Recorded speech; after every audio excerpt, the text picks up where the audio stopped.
دعا مسلمان میں عقیدہ توحید پختہ کرتی ہے، اور دعا اس دولت کا نام ہے جو صرف مومن کے پاس ہے، کافر کے پاس نہیں۔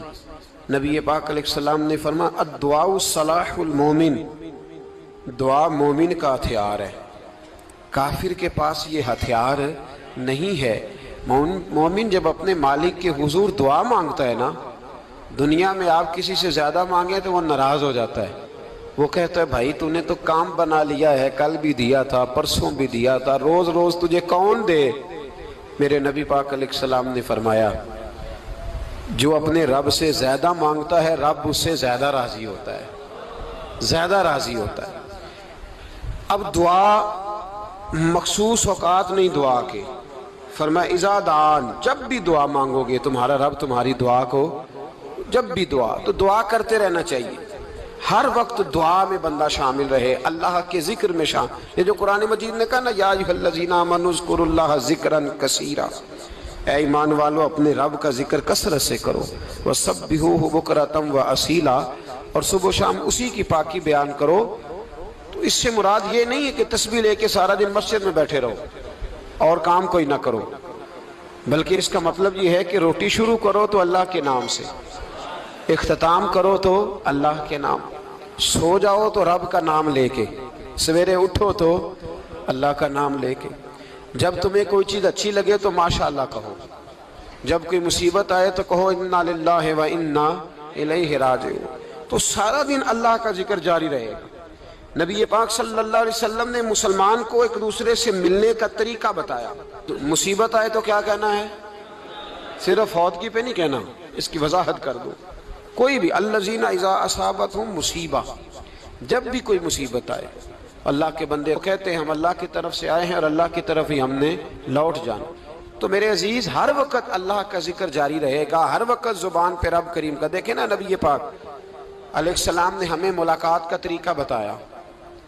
ایک صحابی آئے تو انہوں نے آ کے کہا السلام علیکم، نبی پاک علیہ السلام نے فرمایا رب تعالیٰ نے اسے 10 نیکیاں عطا فرمائی ہیں۔ دوسرے آئے تو انہوں نے کہا السلام علیکم ورحمۃ اللہ، تو محبوب فرمانے لگے، امام بہقی نے اس کو لکھا ہے، محبوب فرمانے لگے رب کریم نے اسے 20 نیکیاں عطا فرمائی۔ ایک اور آئے، عرض کیا السلام علیکم ورحمۃ اللہ وبرکاتہ، محبوب فرمانے لگے اللہ نے اسے 30 نیکیاں عطا فرمائی۔ اچھا اس کا مطلب کیا ہے؟ السلام علیکم، تم پر سلامتی ہو، سادہ ترجمہ یہ ہے کہ تم سلامت رہو، تم سلامت رہو، ورحمۃ اللہ وبرکاتہ، تم پر اللہ کی رحمت بھی ہو اور اس کی برکتیں بھی ہو۔ وہ کیا کہتا ہے؟ وہ کہتا ہے وعلیکم السلام، تم پر بھی سلامتی ہو، ورحمۃ اللہ وبرکاتہ، اللہ کی رحمت ہو اور اس کی۔ یہ جو مسنون دعائیں ہیں نا جو حضور نے ہمیں دعائیں سکھائیں ہر موقع پہ، ان کا کمال دیکھیے۔ اب ایک مسلمان نے آتے کہا السلام علیکم، اس کا مطلب کیا ہے؟ تم پر۔ اب وہ جھگڑا کرے گا اسے مارے گا، اس کا مال چھینے گا؟ اس نے تو آتے ہی کہا تم پر سلامتی ہو۔ تو جو سلامتی کی دعا دینے والے ہیں وہ جیب تھوڑی کاٹیں گے، وہ غبن تھوڑی کریں گے، ڈاکہ تھوڑا ڈالیں گے۔ اسلام نے لفظ ہی وہ سکھایا ہے کہ فرمایا جب تم نے ملنا ہے تو تم نے دعائیں کرنی ہے ایک دوسرے کے لیے۔ اب ہمارے ہاں نئے نئے لفظ آ گئے، ٹیلی فون اٹھایا تو کہا ہیلو، اس کا کیا ترجمہ ہے؟ کون ہے؟ اس کا کیا ترجمہ ہے؟ جی جناب، اس کا کیا مطلب؟ ہم نے دیکھا بڑے بڑے سمجھدار لوگ السلام علیکم کی بجائے کہتے ہیں کیا حال ہے؟ بھئی کیا عجیب بات ہے، بھئی کیا حال ہے کا کیا مطلب ہوا؟ وہ بعد میں کرنے کی بات ہے۔ اور کچھ تھوڑا سا جو ادیب ہیں، جو بیچارے حروف کے پیچ و تاب میں رہتے ہیں، وہ کہتے ہیں آداب عرض ہے۔ وہ کیا ہوتا ہے جی؟ اسلام نے دعا سکھائی ہے السلام علیکم، یہ کتنی خوبصورت دعا ہے۔ جب آپ گھر کے اندر داخل ہوئے تو آپ نے دعا دی السلام علیکم، یہ دعا دی آپ۔ ایک صحابی حاضر خدمت ہوئے، عرض کی یا رسول اللہ صلی اللہ علیہ وسلم میرے گھر میں غربت رہتی ہے، کیا کروں؟ نبی پاک علیہ السلام نے فرمایا جب بھی گھر جایا کرنا گھر والوں سے سلام لیا کر، گھر والوں سے کیا کہا کر؟ السلام علیکم، جب بھی گھر جائے۔ یعنی گھر آیا، اب گھر والوں نے بتایا کہ ماچس کی ڈبیا تو لے آؤ۔ اب یہ دکان کونے پہ تھی گھر والے پہ، وہاں سے ماچس کی ڈبیا لے کے واپس گیا تو کہنے لگا السلام علیکم. پھر گھر والوں نے کہا ہو بتانا یاد ہی نہیں رہا، چینی بھی ختم ہو گئی ہے. تو یہ پھر گیا چینی لینے، لوٹ کے آیا تو کیا کہا؟ جب اللہ چاہتا ہے تو کہے، جب اللہ کے رسول چاہتے ہیں تو کہے. اس کا ترجمہ یہ ہے کہ تو کہہ، تو سلام لے.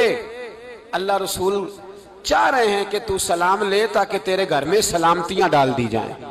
تو فرمایا سلام لینی ہے تو نے، اور ساتھ تو نے اس طرح کرنا ہے کہ 3 دفعہ سورۃ اخلاص کو پڑھنا ہے. امام قرطبی نے اس کو لکھا ہے. اس نے کہا حضور غربت بڑی ہے. غربت بڑی ہے تو کہ وظیفہ بتائیں. فرمایا جب بھی گھر جاؤ سلام لو اور 3 دفعہ سورۃ اخلاص پڑھو. وہ صحابی کہتے ہیں میں پکا ہو گیا. اب وہ کچھ دنوں کے بعد، کچھ عرصے کے بعد، کچھ مہینوں کے بعد واپس آئے تو صحابہ کرام علیہم رضوان فرماتے ہیں ہماری خواہش تھی کہ یہ کچھ بیان کرے، اب بتائے جو وظیفہ لے کے گیا تھا اس کا ریزلٹ کیا نکلا.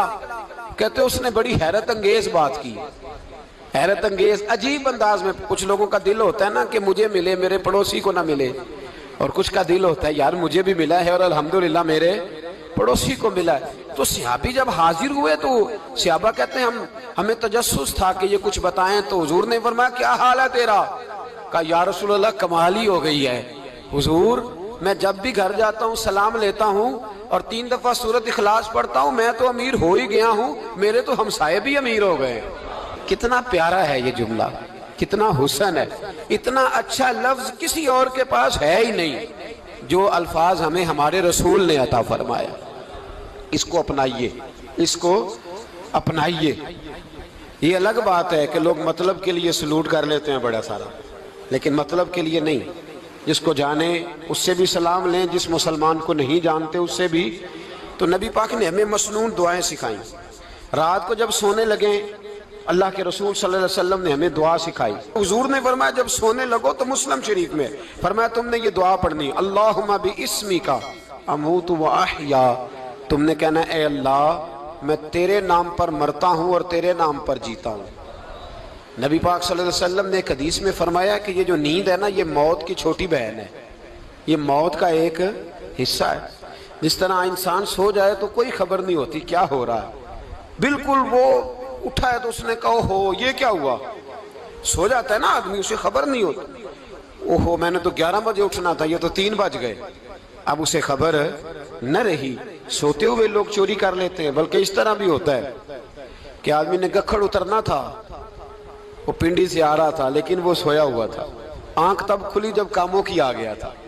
اب اس کا اس پر زور، تو فرمایا کیا پتا اب تو کھل گئی کاموں کی، جا کے لاہور جا کے کسی جگہ پہنچ کے. تو یہ بھی ممکن ہے کہ کھلے ہی نہ، نیند ہی موت کا سبب بن جائے. تو کہہ کے سو کہ یا اللہ تیرے نام پہ سو رہا ہوں. اللہ کس نام پہ سو رہا ہوں؟ یار اگر ہم ان دعاؤں کا حسن سمجھے مت، اللہم باسمک اموت و احیا، یا اللہ میں تیرے نام پہ سوتا ہوں اور تیرے نام پر اٹھتا ہوں. گویا کہہ رہا یا اللہ میری نیند بھی تیرے فضل سے ہی ہے، اور اگر آنکھ کھل جائے تو وہ بھی تیرے فضل سے ہی ہے. کتنا اعلیٰ نبی پاک علیہ السلام نے انداز سکھایا. اور پھر بخاری شریف میں حدیث موجود ہے، فرمایا جب اٹھو تو کہو الحمدللہ الذی احیانا احیانا بعد ما اماتنا والیہ النشور. فرمایا جب تم سو کے اٹھو تو پھر کہو اے اللہ ساری تعریفیں تیرے لیے، تمام تعریفیں جس نے ہمیں موت کے بعد حیات دی.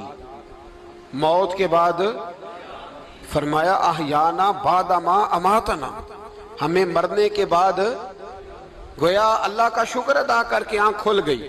دیکھیں کس طرح اسلام مسلمان کو اللہ کے ساتھ جوڑتا ہے. فرمایا شکر کر، آنکھ کھل گئی. کہ یا اللہ تیرا شکر ہے تو نے موت کے بعد ہمیں دوبارہ حیات عطا فرمائی، یہ شکر ادا کرو. گویا تم یہ نہ کہنا کہ میں اٹھ گیا ہوں تو میرا کمال ہے، یہ نہ سمجھنا میں اٹھ گیا ہوں تو میں بڑا پابند ہوں، جب میں ارادہ کر لوں کہ میں نے 11 بجے اٹھنا ہے تو پھر میں اٹھ جاتا ہوں. یہ نہ کہنا کہ یہ الارم بڑا اچھا ہے، یہ مجھے اٹھا لیتا ہے. ذہن کے اندر خیال کر کہ نیند تو موت کی طرح تھی، یہ جو میں اٹھ گیا ہوں تو اپنے رب کے فضل سے اٹھا ہوں. جو میں اٹھ گیا ہوں، جو ابھی اٹھے ہیں وہ تو بول دینا کم از کم کہ میں اپنے رب کے فضل سے اٹھ گیا. تو دعا سکھائی. پھر دیکھیے نبی پاک صلی اللہ علیہ وسلم نے فرمایا جب تم بیت الخلاء میں جاتے ہو نا، واش روم میں جاتے ہو، تو گندی چیزیں ہوتی ہیں وہاں، شیطان ہوتے ہیں، جنات ہوتے ہیں، یہ گندگی پہ ہوتے ہیں۔ جب تم واش روم جاؤ، بیت الخلا جائے، تب بھی دعا مانگو۔ کیا دعا مانگو؟ وہ دعا بھی نبی پاک صلی اللہ علیہ وسلم نے ہمیں تعلیم فرمائی اور بخاری میں ہے، کہا پڑھا کرو اللہم انی اعوذ بک من الخبث والخبائث۔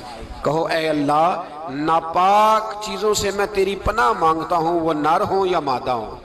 اللہ میں تیری پناہ مانگتا ہوں۔ واش روم کے اندر بہت ساری بری چیزیں ہوتی ہیں، جوان میری بات پر توجہ فرمائیں، وہاں بہت ساری گندی چیزیں ہوتی ہیں۔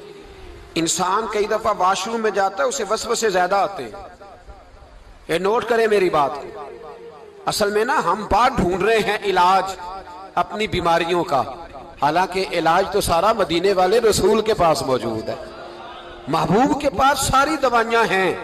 تو نبی پاک علیہ السلام دیکھیں نا، انسان واش روم میں جاتا ہے، اسے وسوسے آتے، برے خیالات آتے، وہ گناہ کی طرف کئی دفعہ مائل ہوتا ہے، تو کہا تو دعا پڑھ کے جا، اللہم انی اعوذ بکا، یا اللہ میں تیری پناہ مانگتا ہوں، من الخبث والخبائث، ہر خبیث اور بری چیز سے میں تیری پناہ مانگتا ہوں، وہ نر ہو یا یار کتنا عظیم دین ہے، کتنا عظیم میرے مصطفیٰ کریم کا وہ والا دین ہے۔ اصل میں اللہ کرے بی اے پاس بچے کو بیت الخلا کی دعا بھی یاد ہو جائے، ایسے یاد ہو جائے، اور اس کے ماں باپ سمجھ لیں کہ جوان ہو گیا ہے، تو اب ہو سکتا ہے اس کی طرف شیطان حملہ زیادہ کرے، اسے خراب کرنے کی کوشش کرے، تو لہٰذا اسے دعا سکھائی جائے تاکہ اس کو پہلے سے پتا ہو کہ میں نے اس بے ایمان سے بچنا کس طرح سے۔ اب آپ دیکھیے نبی پاک علیہ السلام نے ہمیں دعا سکھائی، مصنف ابن ابی شیبہ میں۔ کون سی دعا؟ واش روم سے نکلنے کی۔ اللہ اکبر، بڑی زبردست دعا ہے، بڑی زبردست۔ آپ یقین کریں اس ایک ایک دعا پر ایک ایک پورا بیان ہو سکتا ہے، ایک ایک۔ یہ اس لیے نہیں میں کہہ رہا کہ میں کوئی عالم فاضل آدمی ہوں، آپ کہیں گے کہ بتا رہے ہیں میں بڑا پڑھا لکھا ہوں، صرف یہ عرض کر رہا ہوں کہ اس کے فوائد پر، ثمرات پر جو اللہ تبارک و تعالی امت کو دیتا ہے، ان دعاؤں کی جو فضیلت حدیثوں میں آئی، اور پھر جو اس کے فوائد ہے، اور اس پر بات کروں تو ایک دعا تقاضا کرتی ہے کہ اس پر پورا ایک لیکچر ہونا چاہیے۔ دیکھیے آپ واش روم سے نکلے، دعا کیا ہے؟ دعا کے لفظ کیا؟ الحمدللہ الذی، ایک حدیث میں لفظ ہے غفرانک، غفرانک، اے اللہ میں تجھ سے بخشش چاہتا ہوں۔ اور جو مشہور اور معروف ہے مصنف ابن ابی شیبہ کی روایت، فرمایا الحمدللہ الذی اذھب عنی العذاب وعافانی، فرمایا اے اللہ تیرا شکر ہے۔ واش روم سے نکلا ہے تو کہہ رہا ہے یا اللہ تیرا شکر ہے، تو نے مجھ سے اذیت دور کی، وعافانی، اور تو نے مجھے عافیت عطا کر دی، اذیت دور کر دی اور عافیت۔ بولیے، واش روم سے نکلا ہے تو کیا کہتا ہے؟ یا اللہ تیرا شکر ہے، تو نے مجھ سے اذیت دور کر دی اور مجھے عافیت۔ ڈاکٹر حکیم ہومیوپیتھک ایک چیز پر متفق کم ہوتے ہیں، پتہ ہے نا آپ کو، لیکن اس بات پر سب کا اتفاق ہے کہ اگر کسی کو قبض ہو جائے نا تو شاید 70 یا 72 بیماریاں لگ جاتی ہیں اس کو۔ اور جب آدمی کو قبض ہوتی ہے نا، پیٹ کے اندر فضلہ جم جاتا ہے، خارج نہیں ہوتا، اس کو اعصاب کی بیماری ہوتی ہے، اس کے ذہن پر اثر ہوتا ہے اس چیز کا۔ آپ یہ مت سمجھیں کہ کھانا کھانا ہی ایک کمال ہے، اللہ نے یہ بھی نعمت بنائی ہے کہ کھانا جب خارج ہوتا ہے تو وہ بھی اللہ کا بہت بڑا احسان ہے۔ تو فرمایا تو سمجھا ہی نہیں، اگر تجھے قبض ہو جاتی، تیرے پیٹ کے اندر وہ چیز جم جاتی، تیرے لیے کتنی تکلیف کا باعث تھی۔ ان لوگوں سے پوچھئے جو اس کے بیمار ہیں، اس کے مریض ہیں، وہ کتنی تکلیف میں رہتے ہیں، سر میں درد ہوتا ہے، سر چکراتے ہیں۔ ایک بہت بڑا روڈ ایکسیڈنٹ ہوا تو ڈرائیور سے لوگوں نے پوچھا کہ مسئلہ کیا ہے، تو کہنے لگا میں قبض کا مریض ہوں، تو میں کھانا کھا لیتا ہوں تو میرے ذہن پر وہ اس قدر زیادہ گیس کا غلبہ ہوتا ہے کہ میں سخت تکلیف میں ہوں۔ نبی پاک علیہ السلام نے ہمیں سمجھایا اور بتایا کہ سمجھ لو یارو، کھانا کھانے کی نعمت تو اللہ نے تمہیں عطا فرمائی ہے، لیکن کھانا کھانے کے بعد اس کا اخراج بھی اللہ کی بہت بڑی نعمت ہے، تو اللہ کا شکر ادا کرو۔ پھر جب آپ گھر سے نکلیں گے تو بھی اس کی دعا ارشاد فرمائی، بسم اللہ توکلت علی اللہ، اللہ کے نام سے گھر سے نکلتا ہوں اور میں نے بھروسہ بھی اللہ کے نام پہ کیا۔ جب گھر سے نکلیں تو کس کے نام پہ بھروسہ کریں؟ بولیے حضرت رابعہ بصریہ رحمت اللہ علیہا، آپ تشریف لے گئیں حج کرنے، جس دن واپس آئیں اپنا اونٹ کہہ گئیں جاتی دفعہ، کہنے لگی اللہ میں تیرے حوالے کر کے جا رہی ہوں اور بسم اللہ توکلت علی اللہ، بھروسہ بھی تیری ذات پہ ہے۔ جس دن واپس آئی نا اسی دن کسی نے بتایا کہ اماں آج ہی تیرا اونٹ مر گیا ہے، تو اونٹ کے سرانے کھڑی ہو کے کہنے لگی مولا میں تو تیرے نام پہ تیرے پہ بھروسہ کر کے گئی تھی، تیرے حوالے میں تو تیرے گھر گئی تھی۔ تو لوگ کہتے ہیں اماں کے منہ سے لفظ نکلے تو اونٹ زندہ ہو کے کھڑا ہو گیا ہوں۔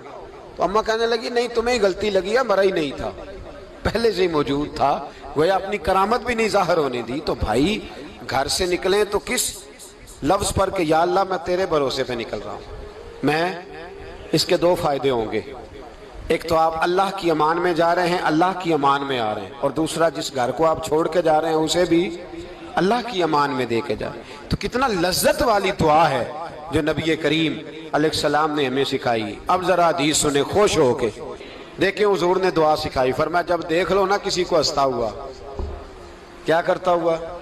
ماشاءاللہ آپ تو ہنسنے لگے۔